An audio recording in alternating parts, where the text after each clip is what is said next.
The session one, we're going to start off. Simone Jolliffe's been kind enough to agree to accept us really as having a look at where we are and also having a look over our shoulder to see. Simone is born and raised on a beef operation in the Riverina, and as I said, I've always found reading bios, I find a little bit about some people that I didn't quite realise, even though you have a good crossover. And after completing a Bachelor of Rural Science in Armidale, returned to the region. And I think together with my husband Neil and family have established not only a tremendous Holstein herd but also a tremendous dairy farm, and worked in some conditions that are, you know, sometimes are ideal and other times I think can be quite challenging in that Murrumbidgee River area near Wagga Wagga. Their 3 kids also contribute, and so once again it's one of those tremendous farming dairies that have been the heart of a lot of the industry. What happens is that Simone loves a good spreadsheet, loves farm data, likes everything that makes things simple, but also likes information to make best decisions possible. So in doing that, she's been a great supporter of our industry, and not only a supporter at farm level, but also has undertaken a multitude of roles within the industry, both at herd improvement and the overall industry, to ensure, you know, contribution. And I think that's one of the reasons that I'm going to invite Simone up now to provide us with what new data normal looks like from the farm, service provider and industry, and tracing a little history of how we got to be where we are. Thank you, Simone.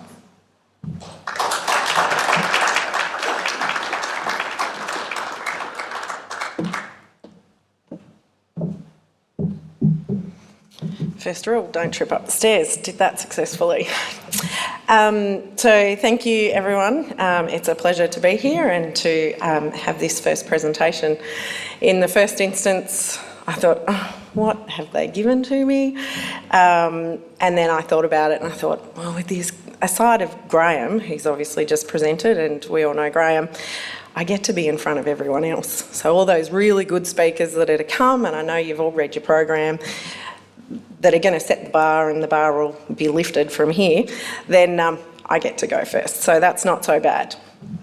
In the first instance, I think we'll just look back and, where are we? Yeah, look, I can work that too. So it's a little bit about where we've come from. So we're at herd 21, and I know there's plenty of you in this room that have been here since the inception in 2009.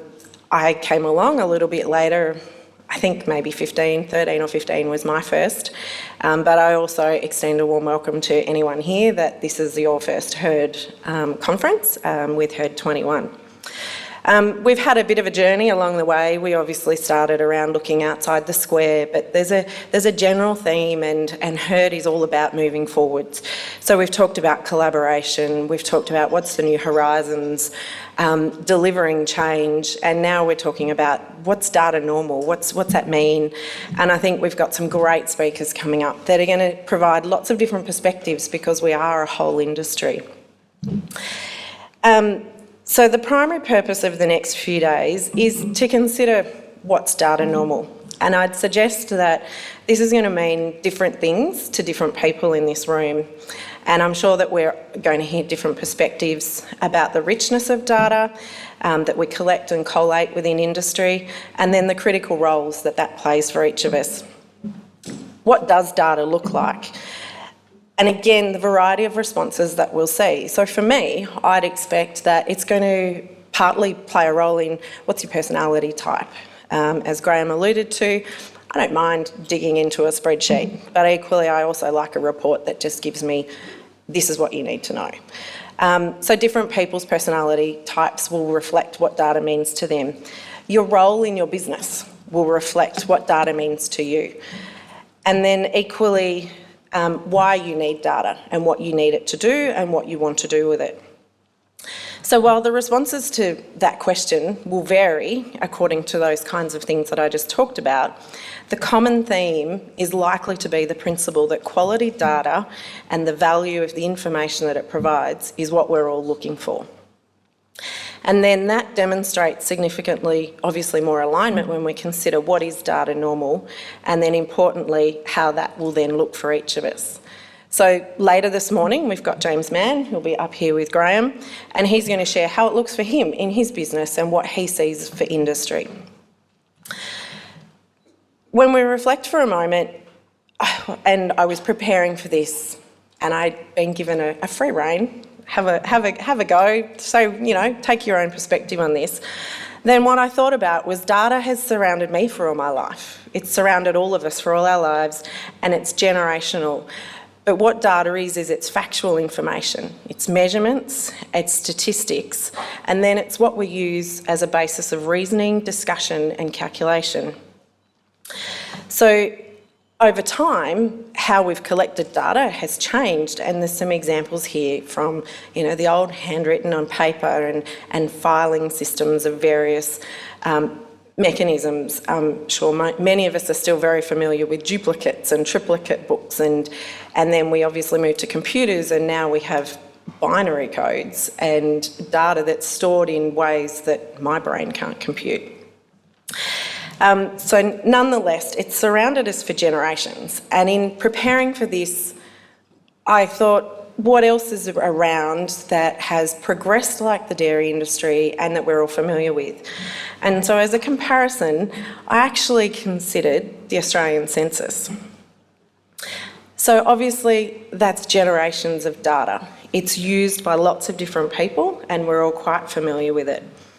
The first Australian census was actually collected in 1828 in the mechanism that we know now, where it was collected in people's dwellings. 1788, they actually, from then till 1828, they used to collect musters, and that was about provision and about resources and appropriate distribution. The Australian Bureau of Statistics is responsible for the collection and the storage of the census data. So not unlike we've had a variety of organisations and mechanisms through industry, and now we have DataGene is where a lot of our information is stored. The colonial data, and so the historical data, it's still available, it's on microfiche. Then we moved to sort of that 1911 to 1996, that information's scanned, it's online. But since 1996, it's all been online and it's fully searchable. So I think these are things that we're quite familiar with in the dairy industry. We've seen the same sort of progression to where we are now, and what is normal for us is that information is searchable. It was normal 20 years ago that we were paper-based, and that was normal, but today we've moved to a searchable situation. And when you talk about collation and integration of technology, the Bureau of Statistics in 1921 introduced an automatic machine that tabulated the equipment, or tabulating equipment. And so they used punch cards, and there were 3 punch cards for people. So there was your individual information, your dwelling information, and your family information. And then those punch cards went through a sorting machine, and then the final totalling happened through an electronic tabulator machine.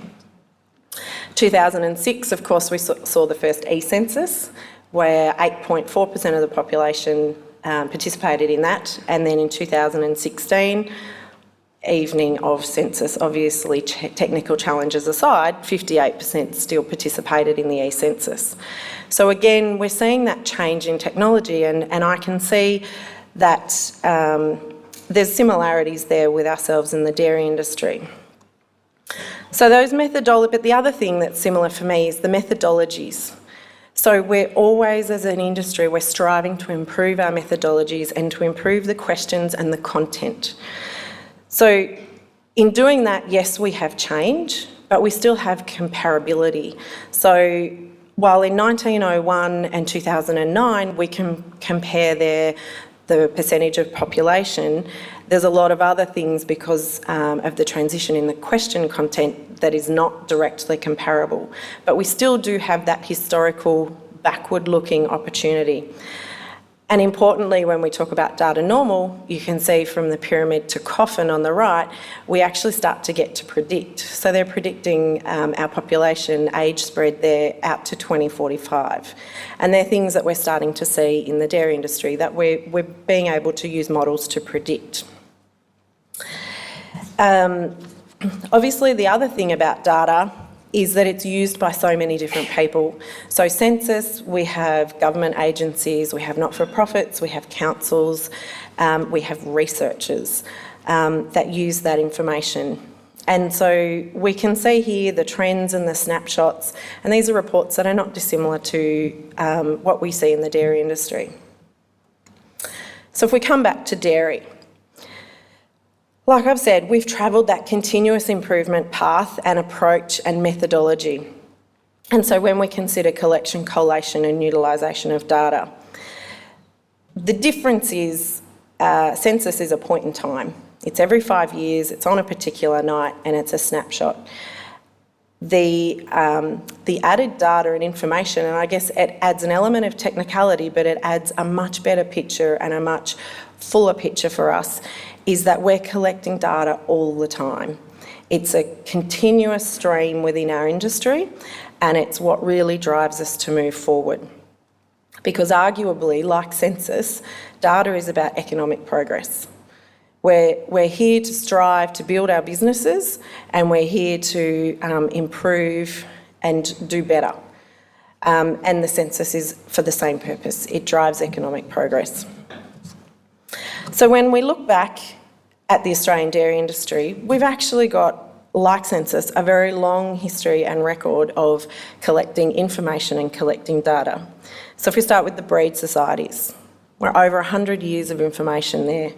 The Jersey Society starting in 1899 and Holsteins in 1914. Herd recording, something that most of us in this room, if not all of us, are very familiar with, and that's my not so favourite photo of the samples, although it is because they're all in line and there's none missing. That commenced around the same year, approximately 1909, and that commenced our journey for collecting individual production data. For a long time, that was merely just milk volume and fat, but obviously today we know that we receive a whole lot more information, and circa the early 1980s, we included protein in there, and then since then we've obviously had somatic cell count, and now with herd test we can do things like pregnancy testing from our milk samples.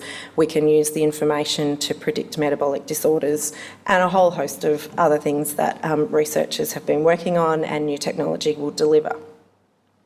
Later this morning we've got Brian Leslie who'll share his insights into the impact of herd recording and the value of cattle.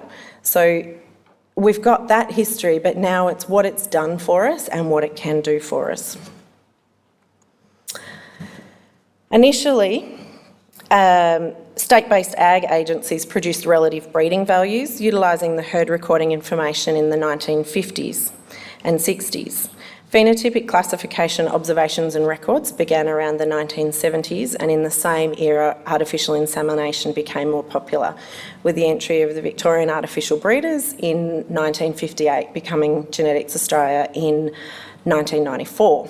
Obviously, the marketplace has grown since then, with globalisation and the introduction of international companies and international genetics. So, meticulously, around this time, all the information was recorded by hand, mostly in duplicate or with carbon copies. 1983 saw the significant step for industry as we moved away from the state-based ag to a national breeding value with the implementation of ADHIS. The breeding values have evolved over time. As I said, the methodologies have evolved over time, and we've had additional information and data. So we now just don't have milk volume and fat, but we're up to 42 traits and 8 indices. We've moved from shared computer access over time to using fairly basic calculations at that time, which was normal, but to where we are today, where we're delivering weekly genetic evaluation runs, providing significantly more information and analysis to businesses. This has been strongly supported by the fact, as a nation, we have a strong commitment and background to research, and equally that has led us to develop some of the best world-leading scientists that strive to deliver appropriate solutions and maximise the value of information that we can extract. Jenny Price and her panel will be here over the next couple of days, and will be able to dive deeper into this. The introduction of computers and software has made collating this data easier. And the yellow graph there, I've included that not to actually look at it from a BPI perspective, but to look at it in the last decade. Look how many black lines are there. Look how many new things we've introduced. We've seen so much progress in the last decade when it comes to data and it comes to platforms. What are we going to see ahead of us? So that leads us where we are now and are rapidly adapting to new data normal. Tomorrow we get to hear from Canadians and the Irish as to what they're doing with their data, the tools and the platforms that they're using to maximise and drive their performance. So the introduction of the CDR and DataVat, and then we've got upcoming collaborations internationally with IDDEN, and that will start to bring in farm service provider data such as milk meters and sensors. The centralisation and searchability of data is what we've come to expect. And this is what our world will look like. The technology's increased the amount of data that we collect, and it's normalised it as part of our daily life, particularly with sensors reducing the manual input. The information we gather is critical on farm to our decision-making processes and ultimately to the economic progress of our business. But it's also not in isolation, because at a national level, the power of that greater quality data in our decision-making strengthens the industry. So we're getting better at mining, collecting and collating the information available to us, developing new platforms like the Herd Test platform, which Erica Oakes will present, the phone apps and the reports that we're all becoming accustomed to simplify our decisions. So there's many aspects to the information we collect, and on the screen there's merely words right now. But what I would propose is that in context over the next couple of days, these words will start to have deeper meaning, and by lunchtime tomorrow we may be reconsidering what they mean to us and in each of our businesses. So like census, as an industry, we've progressed, we've innovated how we collect, analyse and collate data, and we're moving into a new normal. And I hope over the next few days we'll get to shine a light on what that might look like for each of us.